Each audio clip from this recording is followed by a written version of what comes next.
A principal was attending a conference in Austin, Texas. He was mingling with other school leaders during a brief break between seminars when he's approached by someone telling him he has a call. He politely excused himself and went to grab the phone, but within minutes of saying hello, he would drop to his knees in tears. And just months later, he would be serving life in prison. Welcome back to Legends May Live, where we explore the strange, the mysterious, and the downright eerie. A quick note before we hop in. All of our stories are based on true events, but sometimes they're conflicting sources, and not every detail may be accurate, so just take this as entertainment.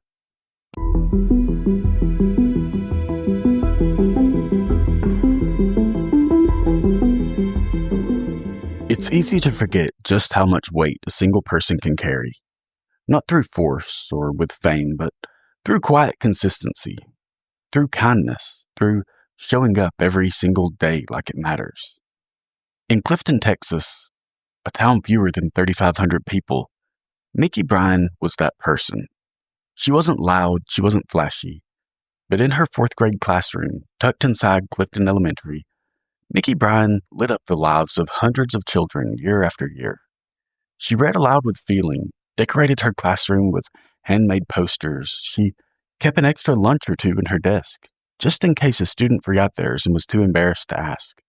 To those who knew her, Mickey wasn't just a teacher, she was a source of hope and comfort.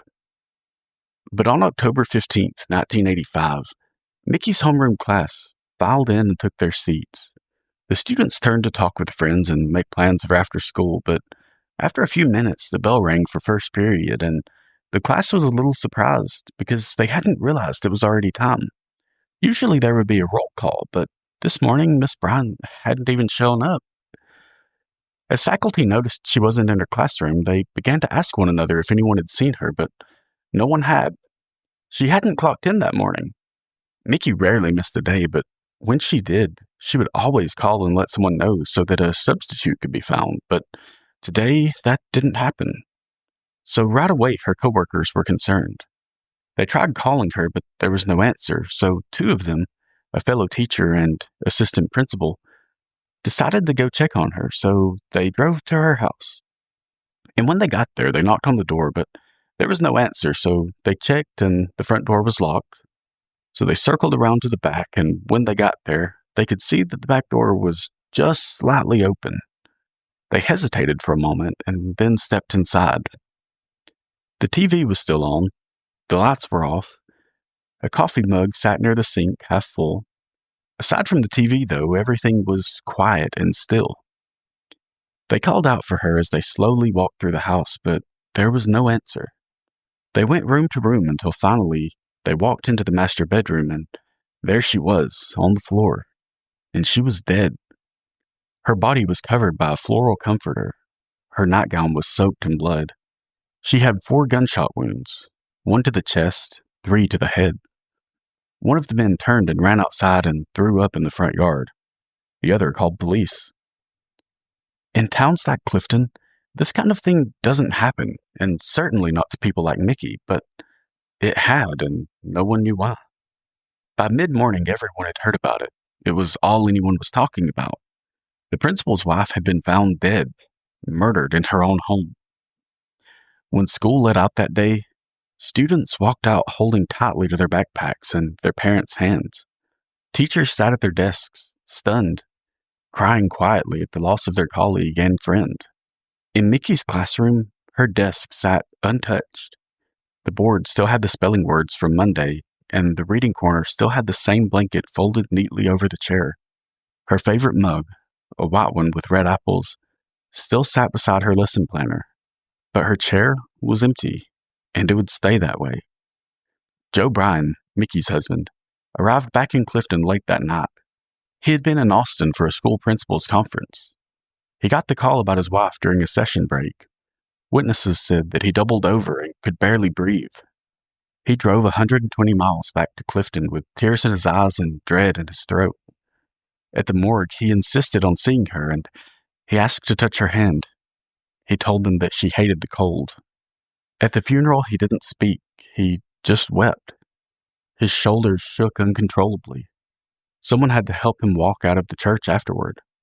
To those around him, Joe Bryan looked like a man undone, a man whose world had just fallen apart. But in the quiet corners of town, questions began to form. Had Mickey and Joe been drifting apart? Was there something else going on behind closed doors? It wasn't long before the whispers turned into suspicion, and the mourning became something else entirely. In the days following Mickey Bryan's murder, investigators were having a hard time finding anything to go on. There was no sign of forced entry or a struggle. There were no unusual fingerprints or any murder weapon to be found. Joe Bryan had an alibi. He was over 100 miles away in Austin attending a school conference. His coworkers remembered seeing him. They had meal receipts, a hotel room. Nothing about his behavior raised alarms. Still, the investigation lingered. There was pressure to find answers, to find someone. And then they found the flashlight. It was discovered in the trunk of Joe Bryan's Mercury Grand Marquis, still parked at home. It was just your standard issue black plastic casing, D-battery powered, nothing special. But on the lens, there were tiny specks. They were dark, dry, and barely visible, but they were there. The flashlight was sent for testing, and the results were not conclusive, but they were suggestive. There were traces of blood, possibly Mickey's, though the match wasn't conclusive. It was enough to change directions on the case, though. Investigators proposed a new theory, one that sounded simple, even elegant if you didn't look too closely. They said that Joe Bryan left his hotel sometime after midnight, drove the 2 hours back to Clifton, used the flashlight to guide himself through the dark house without waking Mickey, shot her in the head, covered her with the comforter, hid the gun, cleaned up, and drove back before dawn.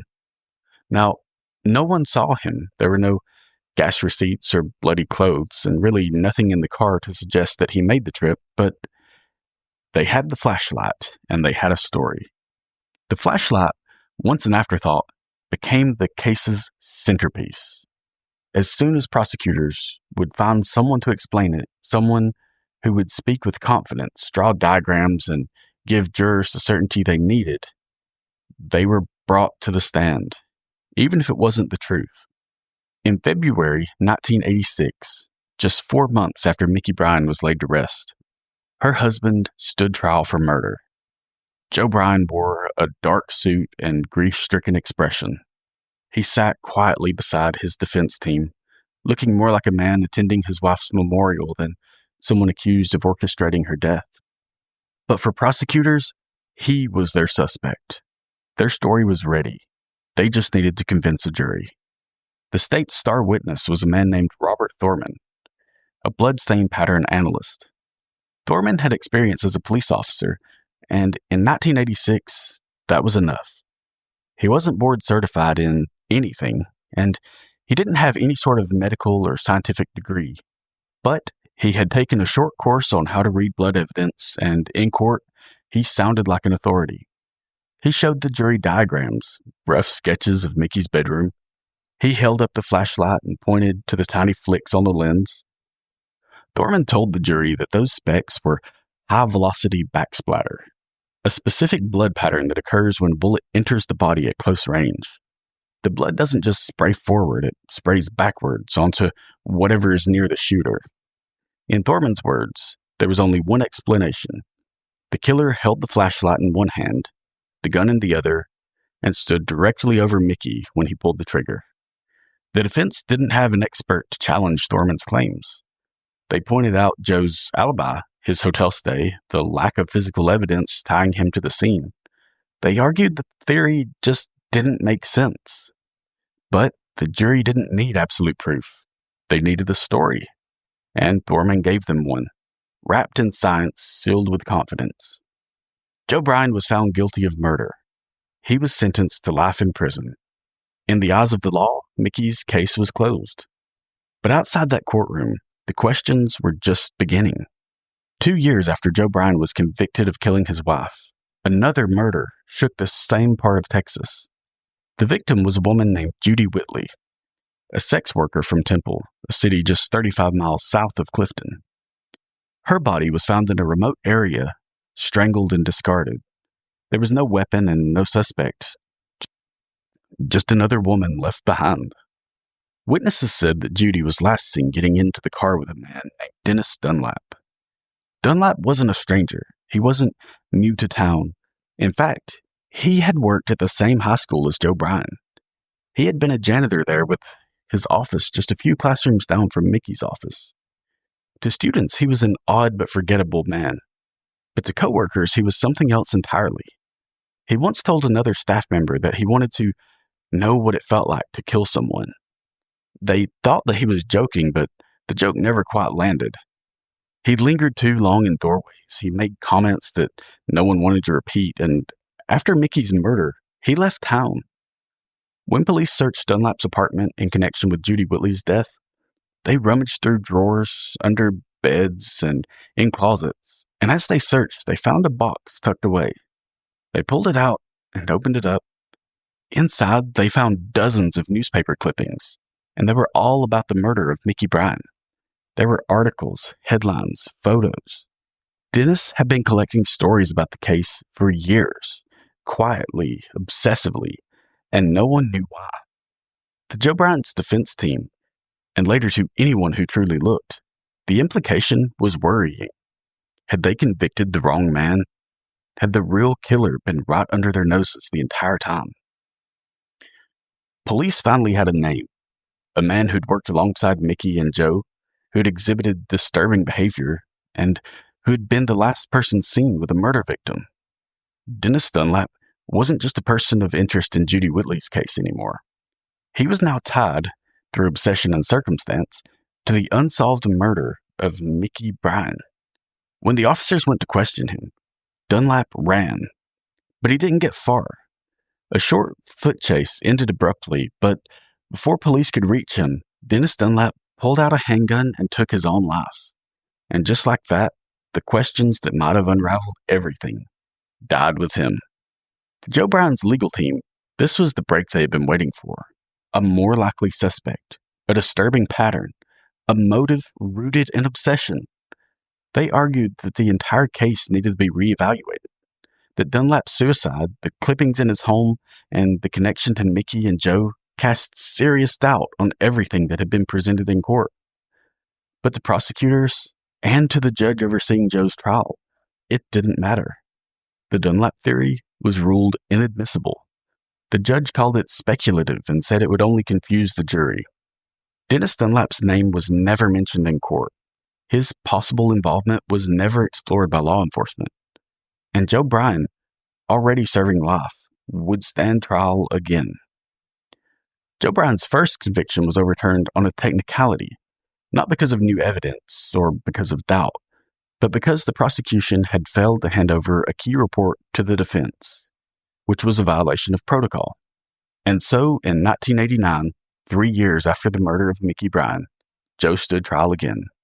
Same charges, same theory, same courtroom, and remarkably, the same witness. Robert Thorman took the stand again. Still armed with his diagrams, still holding the flashlight like a smoking gun, he still called the blood spatter high velocity and conclusive. Never mind that there were no photos of the flashlight from the night it was found, and that no one could say when those flecks of blood appeared or whether they even came from the crime scene at all. Thorman told the jury what they needed to hear, with confidence, the kind that doesn't pause for nuance. And this time, Joe's defense wasn't allowed to mention Dennis Dunlap. They weren't allowed to present a single word about the box of clippings, the suicide, or the possible obsession. The jury only saw what the state wanted them to see. The verdict was swift. Again, guilty. Joe Bryan was sentenced to life in prison for the second time. And this time, there would be no appeal, no reconsideration, no last-minute twist. By the time Joe Bryan had been behind bars for over 3 decades, most people had stopped asking questions. Mickey was gone, Joe was in prison, and the case was closed. But in 2018, a journalist named Pamela Koloff reopened the file, not as a legal expert, but as someone who saw something that didn't sit right. She'd reported on wrongful convictions before, and there was something about Joe's case, the simplicity of the theory, the reliance on the flashlight, the complete and utter lack of physical evidence that made her pause. So she did what no one else had done in years. She started reading Thorman's diagrams, the blood pattern analysis, the trial transcripts. And what she found wasn't just troubling, it was horrifying. Robert Thorman, the bloodstain expert who had testified so confidently, had only taken a single 40-hour class. He had no degree in forensic science, no formal accreditation, no peer-reviewed work. He was just a man who had a badge, a flashlight, and a theory. The more experts Pamela contacted, the clearer the picture became. Thorman's testimony wasn't just weak, it was wrong. National forensic specialists reviewed his claims, his diagrams, and his assumptions, and they all said the same thing. It wasn't science, it wasn't even an educated guess, it was a performance. The blood specks on the flashlight, there's not enough volume, no spatter velocity analysis, no evidence that they came from a gunshot wound. The whole explanation was completely unfounded. In fact, the flashlight may never have even been in the room. The centerpiece of the prosecution's case was quite literally a shot in the dark.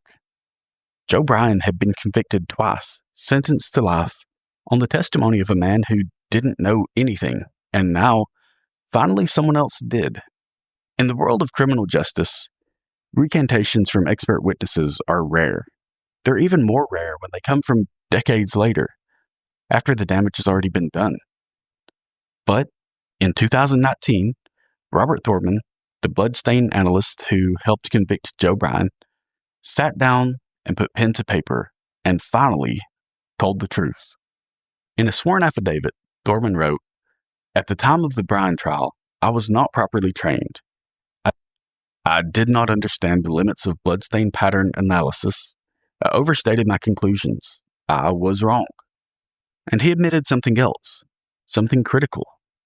Had I known then what I know now, I would have never testified the way that I did. It wasn't just a mistake. It was a false certainty. A man who stood in front of two juries, pointed the finger at Joe Bryan, had done so without the knowledge or tools to back it up, and he admitted it completely. But even after Thorman recanted his statement, even after the independent forensic experts destroyed the flashlight theory, even after investigative reporting revealed the truth, the Texas Court of Criminal Appeals refused to grant Joe Bryan a new trial. Their reasoning? That a jury might still have convicted him. Despite no motive, no eyewitness, no forensic evidence, and now no expert testimony left to support the original conviction, Joe Bryan remained behind bars. In Texas, even a crumbling case can still be called justice. And for Joe Bryan, freedom would only come on the state's terms. In 2020, after more than 3 decades behind bars, Joe Bryan was released. Not because he was exonerated, or because the courts finally admitted they got it wrong. He was released because he was old, frail, and in declining health. They felt that he was no longer the threat to society they once deemed him. He left prison with a cane, stooped, white hair, moving slowly, like a man who'd been frozen in time and thawed out just in time to watch the world pass him by. He was 79 years old. The high school principal was now a broken man, a widower, a survivor, and yet through it all, he never stopped loving Mickey. When the reporters asked him what he planned to do first, he didn't hesitate. He said he wanted to visit her grave. He still wears his wedding ring. He still keeps a photo of her by his bed, and he still calls her my girl. The justice system never gave Joe Bryan back his name. They never cleared his record or admitted its failure. But outside the courtroom, the truth was obvious. Joe Bryan didn't just lose a case. He lost his life. It was stolen from him by the so-called justice system. Mickey Bryan was the light of a small Texas town. She was a teacher, a wife, a kind soul, remembered by the dozens of children she taught, and by the quiet strength that she brought to those around her. She didn't deserve what happened to her, and neither did Joe. He was convicted on a theory built on nothing but a story, told well enough to sell a jury. And when another man, a more likely suspect emerged, the system shut the door. Joe Bryan spent 35 years behind bars. He missed birthdays, funerals, technology that changed the world, the life he could have had, the closure he never received. And through it all, he never stopped loving the woman whose death destroyed him. Mickey's murder is still officially solved, but in truth, we may never know who really pulled the trigger that night. What we do know is that justice wasn't served. That's it for today's episode. If you enjoyed today's story, please remember to like, subscribe, and share it with a friend. Until next time, keep a lookout and stay alert. Sometimes the world is an unjust place.